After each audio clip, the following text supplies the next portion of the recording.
In the shadows of colonial history lies a tale of transformation, a shift from the age-old rhythms of trade to a new form of commerce, steeped in the darkness of chemical dependency. The British East India Company, once a titan of traditional commerce, navigated its way into a realm of high-margin profits, fueled by the insidious allure of opium. At the heart of this evolution lies a calculated dance of power and influence, where the company, backed by the might of the British Empire, began to see beyond the limitations of conventional trade. The siren call of opium, with its addictive grip on minds and markets alike, whispered promises of wealth beyond measure. Through a web of manipulation and coercion, the company wove itself into the fabric of an illicit trade network, exploiting the vulnerabilities of nations and individuals for its own gain. This shift from the exchange of goods to the exploitation of addiction marked a turning point in the annals of commerce, where profit margins rose high, but at a cost too steep to measure in mere currency.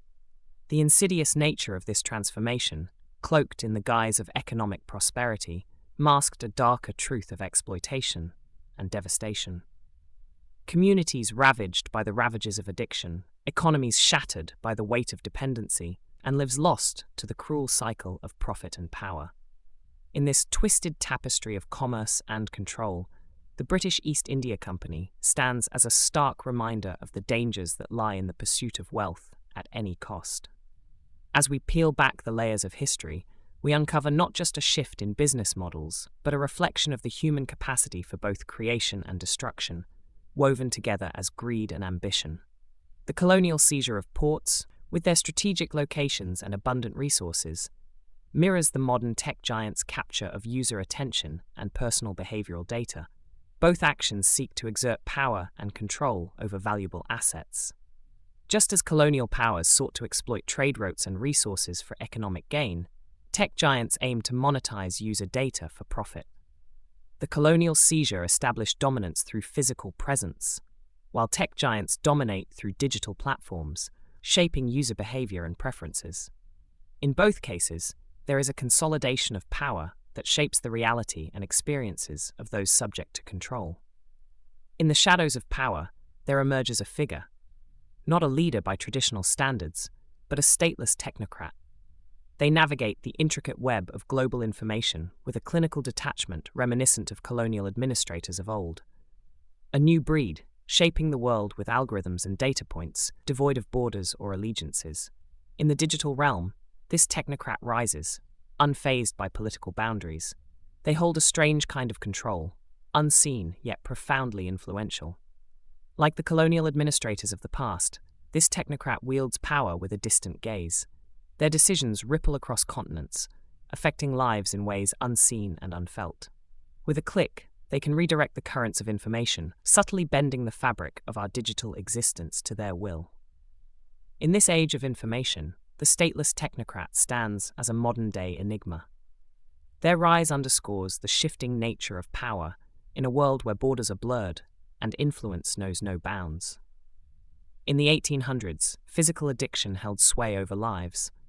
The lure of substances like opium and alcohol gave rise to dependency, creating a web that ensnared countless individuals. It was a struggle against the body's craving, a battle fought within the confines of one's own skin. Fast forward to today, where a different kind of dependency reigns, a structural reliance on digital identity and cloud-based life management systems. The addiction now lies in the seamless integration of technology into every aspect of existence.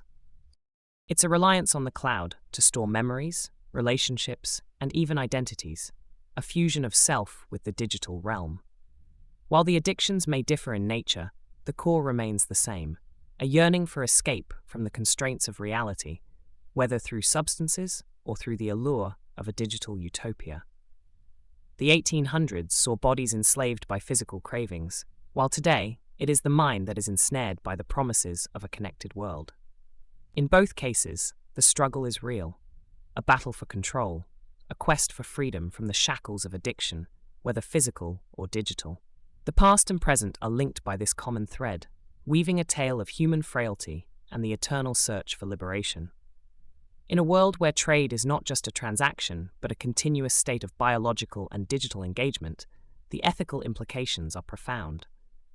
It's not merely about exchanging goods or services, it's about intertwining lives, both human and artificial, in a complex web of dependency and influence. Imagine a world where your biological data, your very essence, is traded as currency.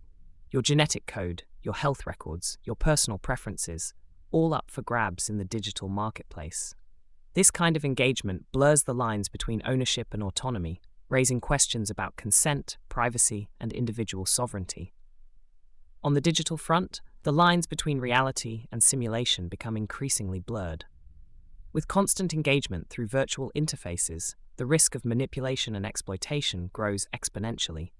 The very fabric of truth and authenticity is at stake, as algorithms dictate what we see, hear, and believe. In this scenario, power dynamics shift dramatically. Those who control the flow of biological and digital information hold immense sway over society, shaping not just what we buy and sell, but how we think and feel. The potential for abuse and exploitation is staggering, as the boundaries between commerce and control dissipate. Navigating this brave new world requires a keen awareness of the ethical complexities at play. It's not just about profit margins or technological advancement, it's about safeguarding fundamental human rights and values in the face of unprecedented challenges. As we embrace this era of continuous engagement, we must tread carefully, ensuring that the trade we conduct reflects not just economic interests, but the deeper principles that define our humanity.